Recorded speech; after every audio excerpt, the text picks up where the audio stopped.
Avani was a beautiful, educated girl in Pravod, a little hamlet in central India. The Mistlas, Avani's parents, had arranged her marriage to Adi Shesha, the most eligible bachelor in town. Avani was upset because her parents had to pay such a huge dowry to marry her off. She couldn't see her father bowing down in front of anybody.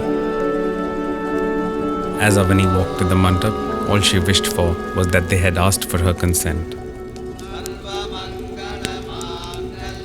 The emotionless Adi tied the Mangal Sutra without any hesitation. Avani bowed her head and surrendered to the moment. The ceremony was over in a flash. Avani embraced her father one last time. Adi held Avani's hand firmly and walked her away from the mandap. The Mistlas bid her goodbye with tears in their eyes. Guru Tai, Adi Sesha's mother, gave Avani a hard time in the Sayan home. Despite the hardship, Avani performed the daily duties of the Sayan household with a smile.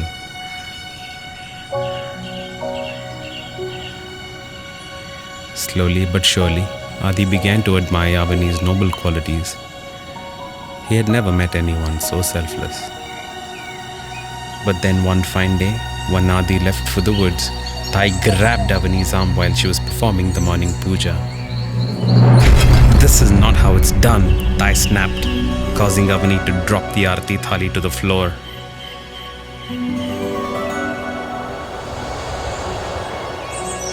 The mirror in the thali broke, alerting Avani to danger.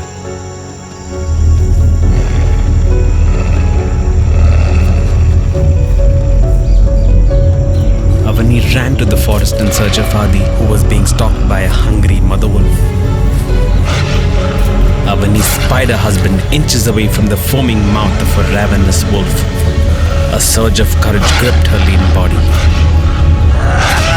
Pushing Adi aside, Avani leapt forward and stabbed a dagger into the wolf's neck, twisting it till the wolf fell over, dead.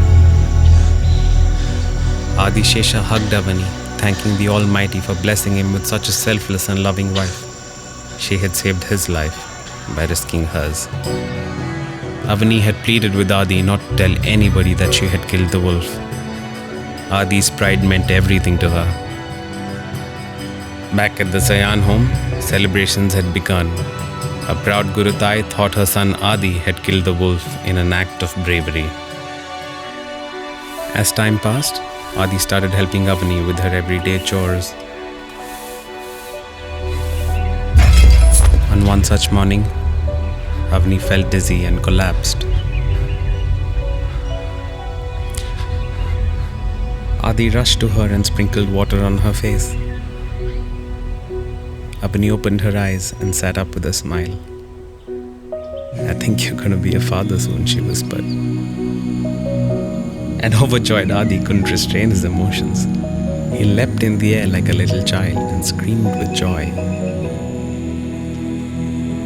He cradled Avani and swung her around ecstatically.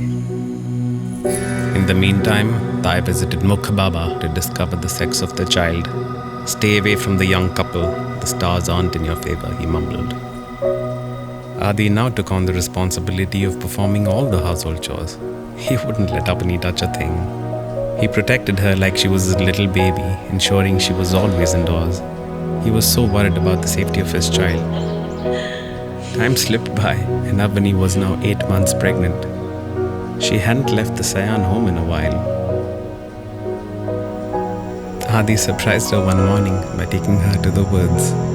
He tied a little swing to a large shady tree and covered the forest floor with Avani's favorite flowers. Avani felt like a princess, blessed to be Adi's wife. Suddenly, a surge of pain gripped Avani, causing her to fall to the ground.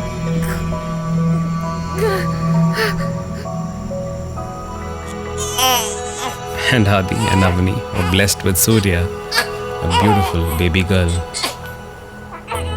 An excited Adi and Avani went to Tai to seek blessings for their newborn, but Tai was in no mood to bless the child. Tai had always wanted a grandson, not Avani's Surya, a baby girl. Devastated and hurt, Adi walked Avani to the woods. He couldn't believe that his own mother wouldn't bless Surya. Putting aside his pain, the doting Adi tried his best to cheer Avani by performing a little dance. It was a hot day and Avani started to feel thirsty. "I'll get some water for you," said Adi lovingly. While Adi went to the river to fetch water, Avani rested under the shade of a sprawling tree, protectively snuggling baby Surya.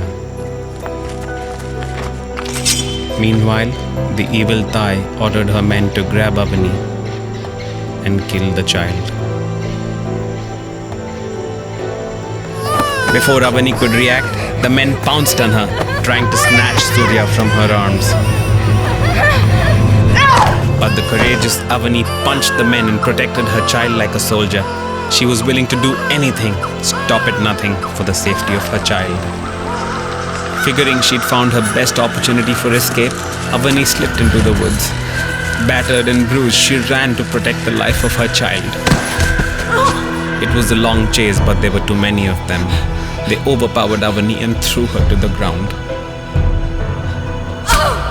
Avani put up a hard fight, but Thai grabbed Surya from Avani's slender arms. Adi was captured by Thai's men and thrown into the dungeon. Thai put baby Surya on the ground and raised her gigantic foot to stamp the baby's skull. It was a girl child after all. But in a quiet moment during the chase, Avani had hidden behind a rock and replaced baby Surya with sticks and stones.